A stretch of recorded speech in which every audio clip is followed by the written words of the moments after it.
တူဒီဝါဒနာရှင်များလို့မိလာပါနော်ကျွန်တော်လည်း YouTube မှာတစ်ခါမှဗီဒီယိုမတင်ခဲ့ဘူးအခု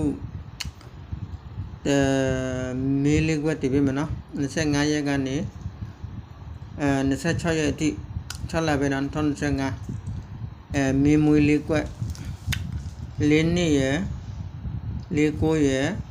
46ရယ်49ရယ်ဒီလေးကွက်ကို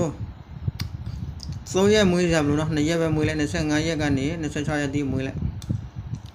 ကျွန်တော်ကတော့99ရာခိုင်နှုန်းထွက်မယ်လို့တော့ယူကြည့်လို့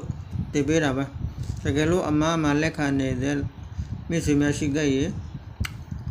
မွေးပါနော်အားလုံးအစီအပြေပါစေကျွန်တော်တင်ပေးတဲ့ကဏ္ဍအားလုံးကိုလည်းကျွန်တော်တင်ပေးတဲ့ကဏ္ဍကိုကြည့်ရှုတဲ့မြင်တဲ့သူတွေစစရအစီအပြေပါစေကဏ္ဍလည်းအောင်မြင်ပါစေလို့ကျွန်တော်ဆုမကွာတဲ့ကျွန်တော်ရဲ့ဗီဒီယိုလေးကိုဒီမှာပဲရနိုင်မယ်နော်